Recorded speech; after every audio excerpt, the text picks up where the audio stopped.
Boa noite a todos os participantes do segundo Seminário Internacional Corpo e Saúde. Daremos início à conferência que será proferida pelo professor Dr. Davi Le Breton, da Universidade de Estrasburgo, que fica na França. É com muita honra que transmitimos esse vídeo a vocês e, mais uma vez, agradecemos a participação do professor Le Breton no nosso evento. A sua fala trata de uma temática bem atual e será sobre as identidades digitais adolescentes. O professor irá fazer a sua exposição, gentilmente em português, para que todos possam compreender melhor. Passo agora a palavra para o professor Le Breton. Muito obrigado, Isabel, por este convite. Obrigado a todas e todos por me ouvirem. Perdoem-me o meu sotaque e os meus erros de português. Tudo bem? Oui? Ok. As conversas envolvem um encontro cara a cara, um olhar, uma escuta, uma atenção ao outro, as suas expressões estão se tornando raras, assim como o tato que os alimentava. Muitas vezes, elas são interrompidas por interlocutores que estão fisicamente presentes, mas que desaparecem subitamente, repentinamente, após ouvir o toque de seu celular ou no gesto viciante de retirá-lo incessantemente do bolso, na busca febril por uma mensagem ou notificação qualquer, o que torna secundária a presença real do seu interlocutor. Eles olham para a tela, abandonam a interação, deixam seu interlocutor que fica com os braços pendurados, se perguntando o que fazer com esse tempo de apagamento de sua presença, esse momento penoso em que foi desligado ao pressionar a tecla pausa de sua existência. Então, ele espera que seu interlocutor, finalmente de volta, pressione a tecla reinicializar. Ele faz figuração, imediatamente descartado ao menor sinal da possível chegada de uma mensagem. O outro, à sua frente, tem ontologicamente menos importância do que os outros virtuais. Aquele que é abandonado dessa forma se sente naturalmente menos interessante do que o celular do seu interlocutor. A sociedade digital não está na mesma dimensão que a sociabilidade concreta com homens e mulheres em presença mútua, conversando e ouvindo-se, atentos uns aos outros. Paradoxalmente, alguns a veem como uma fonte de conexão, embora o isolamento dos indivíduos nunca tenha atingido tal magnitude. Nunca o mal-estar dos adolescentes e idosos atingiu tal nível. A frequência assídua de múltiplas redes sociais não cria intimidade nem laços na vida concreta, ocupa o tempo, não dão uma razão para viver. A maioria dos adolescentes estão permanente, a maioria dos adolescentes está permanentemente atrás de seus telas, mesmo quando caminham pela cidade. A experiência individual da conversa ou da amizade se torna rara, o isolamento se multiplica, dando a sensação paradoxal da superabundância. Mas o que resta é apenas uma simulação do vínculo social. Quanto mais se comunica, e meno si incontra, mais o outro, que vive perto de si, se torna superfluo ou incomodo. Os 100 amigos das redes sociais não valem ou dois amigos do dia a dia que podem colocar a mão no seu ombro em uma situação de sofrimento. A socióloga americana Sherry Turkle menciona um estudo com 14 mil estudantes ao longo de 30 anos que mostra que desde os anos 2000, os jovens demonstram menos interesses pelos outros. Eles são menos propensos a pensar que se colocar no lugar do outro para compreendê-lo é algo positivo. Os autores do estudo estabelecem uma ligação direta entre essa perda de empatia e o aumento de acesso a jogos online e redes sociais.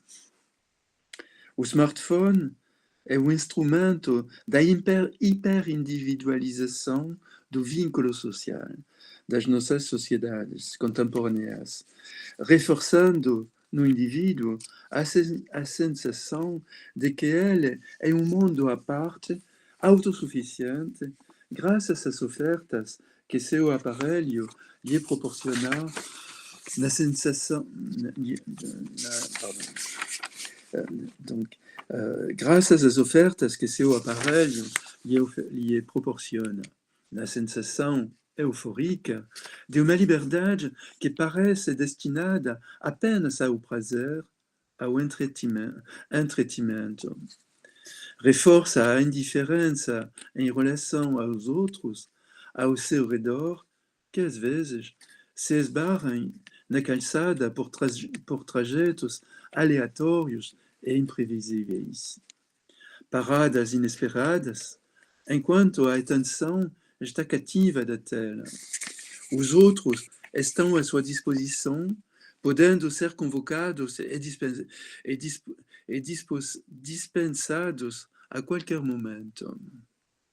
A sociabilidade digital fragmenta os laços sociais, destrói as antigas solidariedades em benefício das abstratas redes sociais, com correspondentes fisicamente ausentes e, na maioria das vezes, anônimos. A reciprocidade do contato face a face, na respiração da troca, torna-se uma exceção. As gerações mais jovens interpõem entre o mundo e elas uma tela sonora e visual que deixa seus ouvidos saturados, os seus olhos fixos em suas telas, em uma espécie de retraimento solipsista. Uma torneira de música ou imagens impõe-se a elas, como se o ambiente não escolhido se tornasse obsceno e perigoso para a identidade pessoal. Elas ficam surpresas ao saber que há alguns anos, sem celular, não havia nenhuma dificuldade em se encontrar, conversar, compartilhar atividades e emoções. Uma adolescente, assustada, diz estar convencida de que devia ser um tédio mortal. Mas o que se pode fazer naquela época? Não havia nada, diz essa adolescente. É um mundo impensável para ela. Ela é um sobrevivente, escapa do deserto. O virtual exerce um efeito narcótico sobre o vínculo social, baseado nos contatos. Ele se liberta do corpo e de todas as responsabilidades ligadas ao seu status singular de pessoa. Ele cria um mundo só seu, com suas próprias regras. Daí estranha essa dissolução do eu em um universo supervalorizado que apaga temporariamente o ambiente social. Os adolescentes de hoje crescerão com o uso banal das redes sociais e dos celulares, tecnologias que moldam sua identidade e sua relação com o mundo. Hoje, todos estão cadastrados em uma ou mais redes sociais, estão permanentemente conectados aos seus smartphones, inclinados, ou melhor, prostrados. Suas interações abalam profundamente a estrutura antropológica da conversa. É claro que eles não são os únicos, mas levam ao extremo seu crescente anacronismo, o anacronismo da conversa.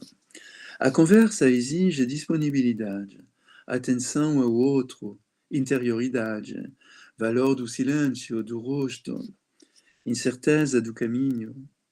A comunicação digital satura o seu cotidiano e devora a sua atenção, monopoliza a sua curiosidade, implica a distância, descorporização, eficácia, rapidez, utilidade. A comunicação digital está no reflexo e não na reflexividade. Justapõe os atores e assemelha-se, na maioria das vezes, à transferência de comunicados.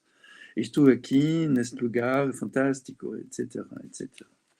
Para os adolescentes, estar fisicamente juntos, enquanto cada um está atrás da tela, enviando mensagens ou navegando nas redes sociais, trocando algumas palavras de vez em quando, agora é algo comum. A realidade online é para eles uma forma de experimentar a si mesmos, explorar mundos ainda pouco conhecidos por meio de pseudônimos, avatares ou discussões intermináveis com outras pessoas nas redes sociais ou uma troca frenética de mensagens, de texto ou imagens. A tela é a janela pela qual eles veem o mundo e interagem com ele. O mapa se torna o território para eles.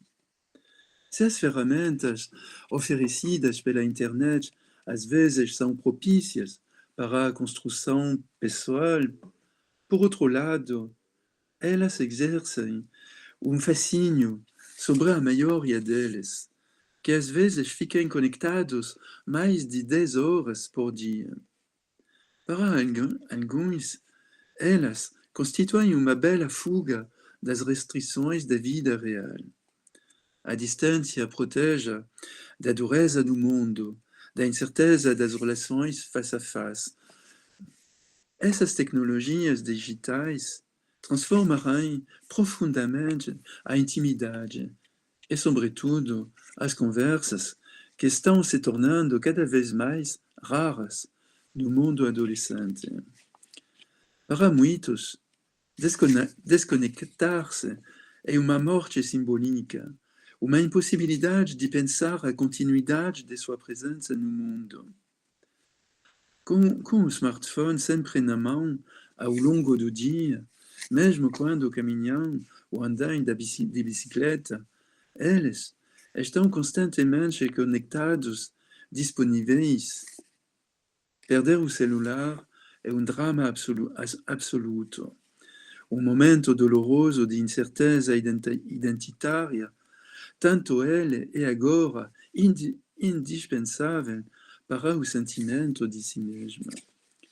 A persistência narcisista do eu está ligada à comunidade de pares sempre presente por meio da conexão ou da convocação de uma mensagem. Eles não se incomodam com a interrupção de uma conversa em grupo quando um deles recebe uma mensagem e responde. Continuam conversando enquanto olham regularmente para a tela. O uso intensivo do celular contribui para o sedentarismo. Mesmo quando viajam para longe de casa, eles ficam sentados e imóveis, absorvidos irreprimivelmente pelas conexões. Eles têm receio de se aventurar fora da zona de conforto demarcada pelo contato digital com seus amigos. Continuam conectados a eles como se fosse por um cordão umbilical invisível. Um exemplo entre milhares.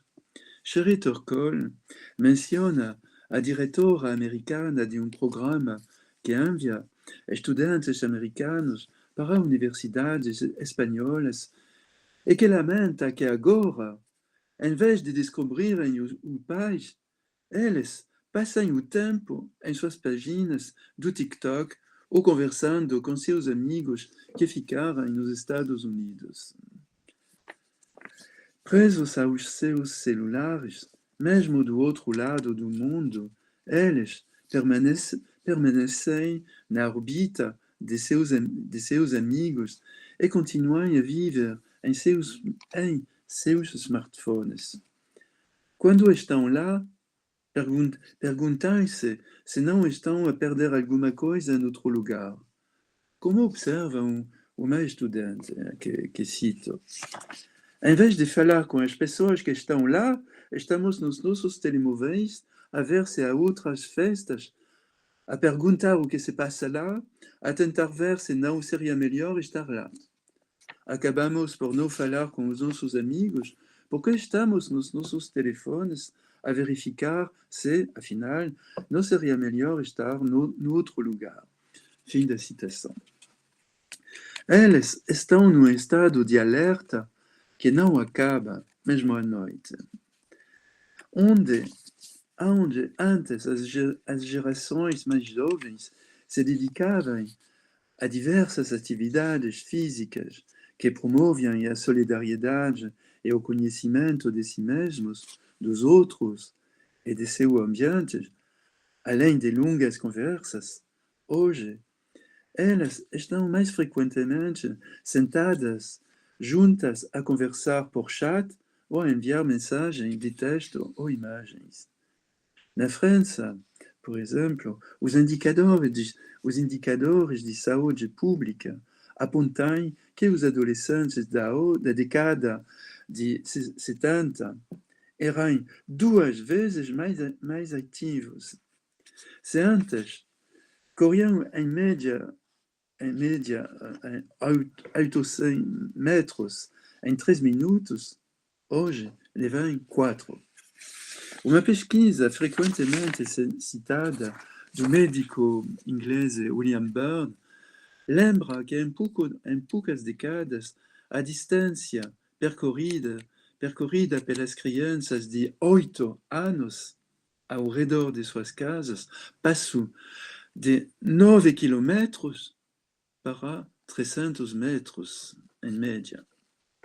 Esse sedentarismo não afeta apenas a saúde, o aumento global de dores cervicais ou dorsais e a miopia, mas também o desenvolvimento intelectual e a linguagem. Um adolescente ativo que leva a vida com entusiasmo tem muito mais chances de permanecer assim quando se tornar adulto. A atividade de pensar é favorecida por atividades físicas, movimento e confronto com a diversidade viva do ambiente. A imobilidade dificilmente estimula as ideias, é menos propícia à renovação pessoal e leva à passividade. O smartphone mantém o outro à distância, mas mantém o contato. Mas não é mais o contato no sentido da proximidade, de tactilidade simbólica, mas de comunicação onde não é mais necessário estar junto. Entramos ou saímos quando queremos, mostramos o que decidimos mostrar, daí o enorme sucesso das mensagens de texto entre os adolescentes que enviam em média uma centena por dia aos seus pares e que relutam em ligar uns aos outros por medo de uma conversa longa e incontrolável. Mesmo o diálogo a voz traz o risco de se revelar ou perder o controle. A existência online é um lugar onde se pode se esconder para ver o mundo de outro lado, controlando os dados antes de se aventurar nele. As técnicas de informação e comunicação são um lugar onde se pode gerenciar as emoções graças à distância. Muitos jovens vivem em uma espécie de autarquia tecnológica, fechados em si mesmos, uns ao lado dos outros, cada um freneticamente aplicado a examinar seu celular ou a digitar uma mensagem. Eles estão juntos, mas sozinhos, diante de seus smartphones, que se tornaram também um terminal para ver filmes, clipes, tirar fotos ou gravar vídeos, etc. É impossível se desconectar sem se ver mergulhado no horror do cibervasio. Quando não se trata de receber imagens, o jovem as produz ele mesmo para enviá-las aos seus pares. Ferramentas de mediação da relação com o mundo, as redes sociais, são balanços para avançar na corda bamba da incerteza. Elas constituem uma importante ferramenta de produção de sentido, de modos de uso para se situar com os outros, pedir-lhes conselhos, ouvir suas experiências, menos por meio de conversas do que pela troca de mensagens de texto ou comentários. Em um mundo pós-moderno, de reflexividade generalizada, tudo se torna motivo de incerteza e, portanto, de debate. A paixão adolescente pelas redes sociais encontra a sua razão de ser, a paixão pelo mesmo, encontrar finalmente um espelho para ser si mesma. Elas acompanham o adolescente em seu processo de subjetivação. Todos os assuntos são abordados com convicção: amor, amizade, sexualidade, maneiras de se vestir, penteados, tatuagens, piercing, pesos, dietas, etc., etc. Eles expõem suas dificuldades com os outros ou sua alegria em serem eles mesmos. Eles promovem uma guarda-roupa de identidades múltiplas, do qual é possível se inspirar. Sua autoridade na transmissão é incontestável. Eles são tão conectados com a realidade quanto contribuem para criá-la. As redes sociais são empresas de autoexaltação, uma propaganda da própria pessoa, uma epopeia em que se dá importância aos fatos mais insignificantes do cotidiano. O fim das grandes narrativas produz uma infinidade de pequenas narrativas sobre si mesmo, imediatamente esquecidas, mas que alimentam o sentimento de contato com os outros.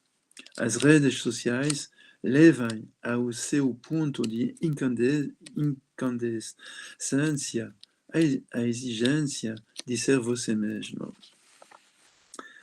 O jovem se divide em uma versão pública de si mesmo, onde controla a sua imagem para se sentir aceito e valorizado. Esse é eu, super exposto, é uma máscara, não é o rosto. Ele corresponde a um jogo consigo mesmo, permite palavras ou comportamentos impensáveis na vida real.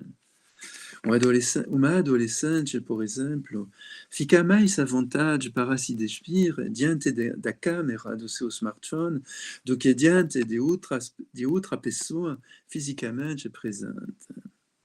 A tela não é um olhar vivo, ela tem a sensação de estar sozinha diante de si mesma.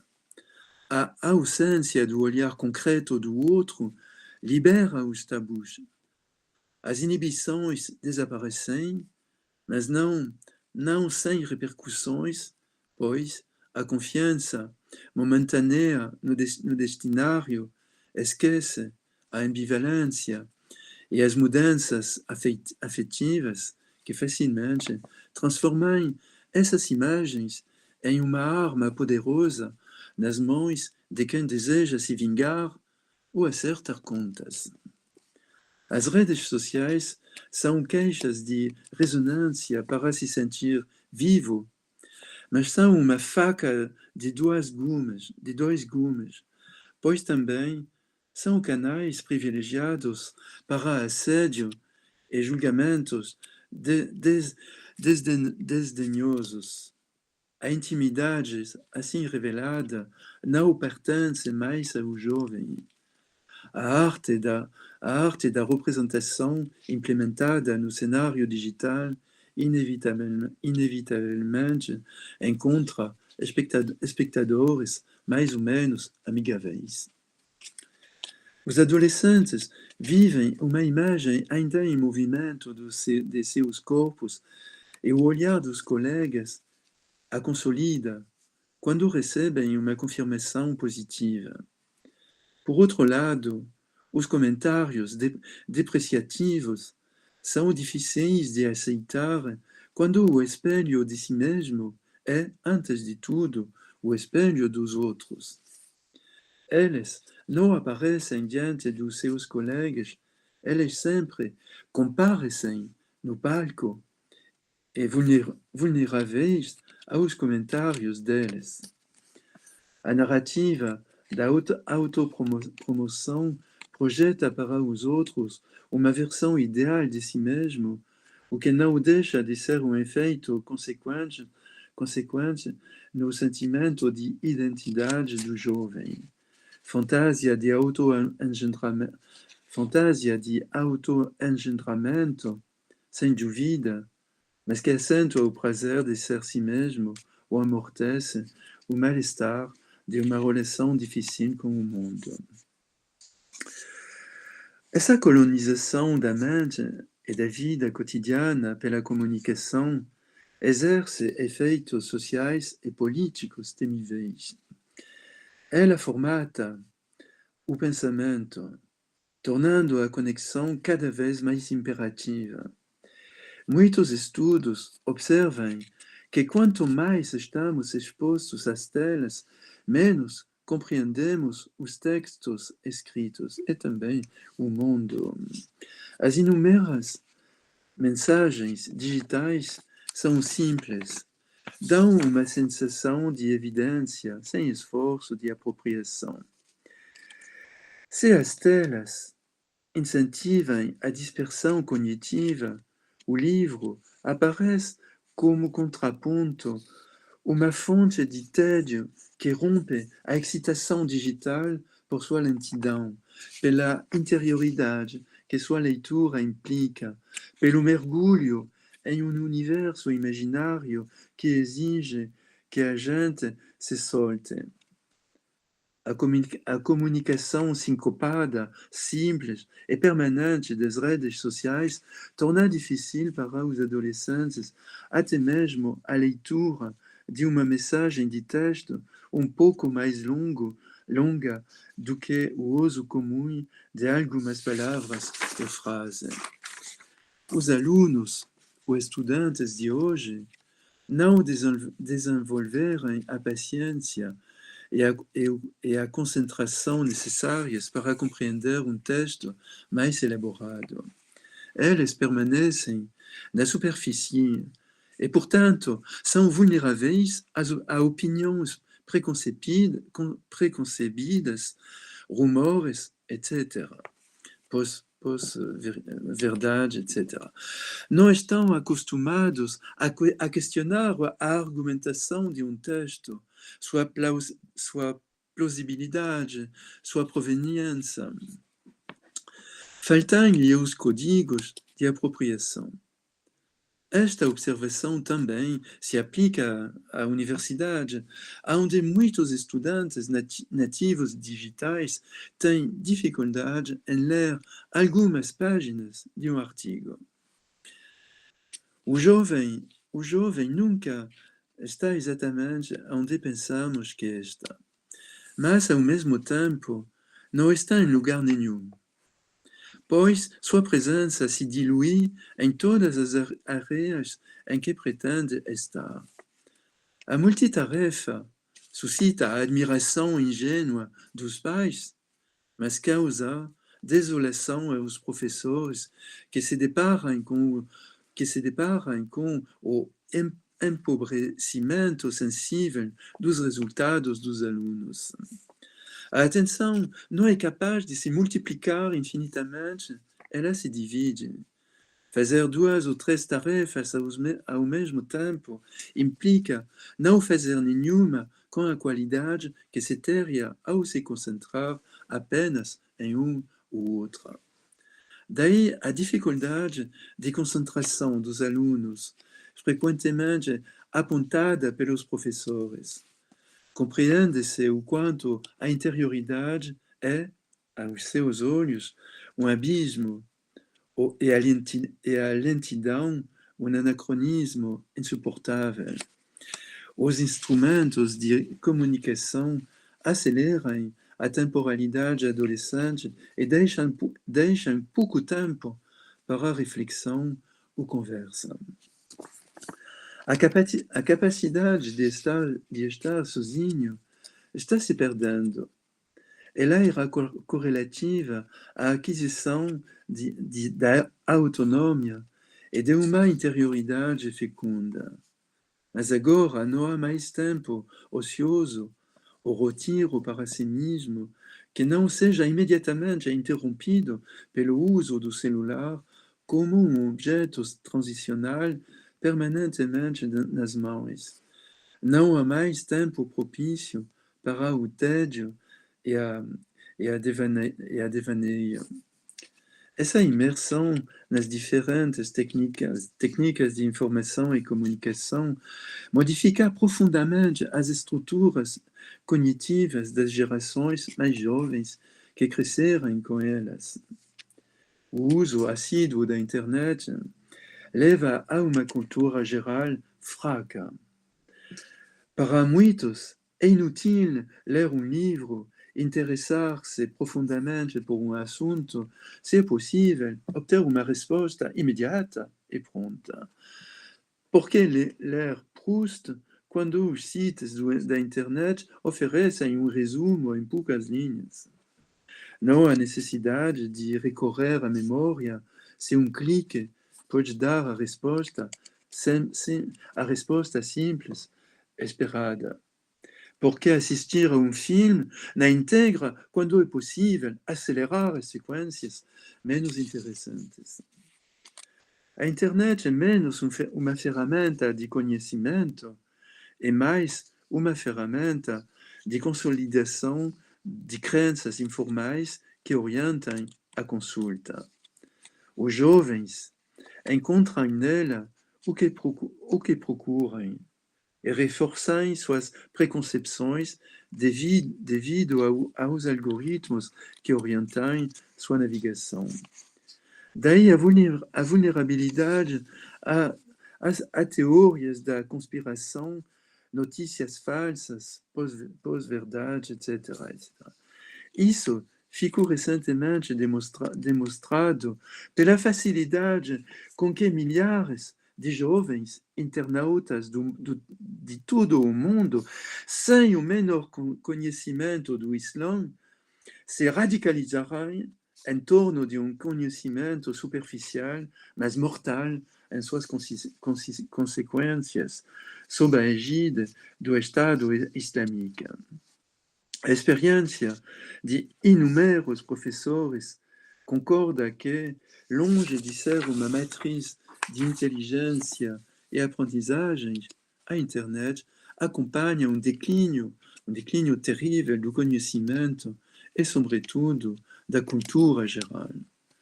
Na internet, os adolescentes estão menos interessados no conhecimento do que nas trocas nas redes sociais, nos videogames, em ouvir música, visitar sites comerciais, esportivos, pornográficos, etc.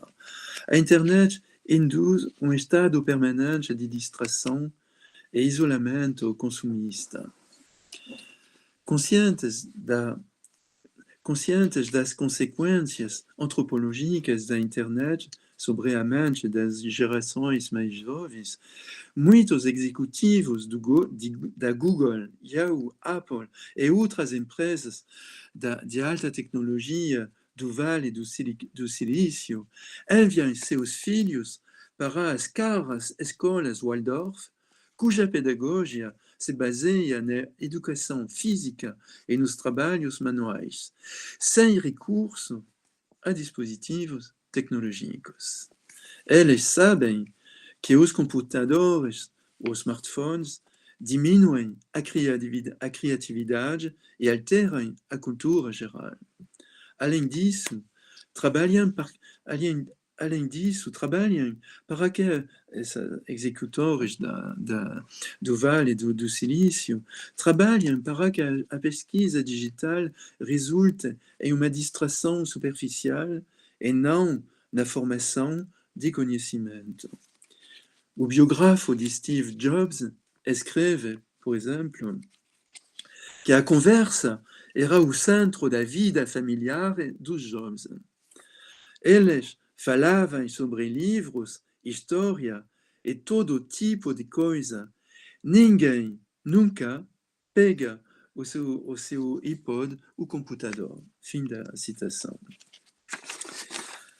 Crianças a partir de 2 ou 3 anos de idade, superexpostas às telas, são cada vez mais numerosas nas consultas de psiquiatra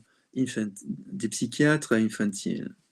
Sua linguagem é estereotipada, repetitiva, inspirada nos desenhos animados que assistem diariamente durante horas, pontuada por palavras em inglês com uma entonação artificial, transformadas em clones vivos das imagens que lhes servem de relação essencial com o mundo. São crianças devoradas pelo que vem e ouvem na tela. Suas capacidades cognitivas são profundamente alteradas de forma mais incisiva neste momento intenso de socialização em que necessitam de atenção, vigilância e amor. Os aprendizados básicos da vida em comum não se estabelecem ou se estabelecem mal. Eles entram desajeitadamente na linguagem e na interação porque quase não tiveram uso na relação com seus pais, muitas vezes eles próprios viciados em redes sociais ou vídeos. São crianças cujo olhar não se fixa nos seus interlocutores, como se a outra pessoa à sua frente fosse transparente, inconsistente, por não estar no ecrã. São frequentemente descritas como estando numa bolha. Não sabem brincar, não demonstram curiosidade pelo ambiente que as rodeia, são passivas nas atividades cotidianas normais, como vestir-se, por exemplo. Se forem privados da tela por um momento, gritem, rolem no chão, destroem objetos ao seu redor em acessos de raiva violenta ou fiquem prostrados como se tivessem sido desligados. O surgimento dos celulares conectados à internet de alta velocidade rapidamente causou um forte aumento do sofrimento entre os adolescentes em escala global, planetária.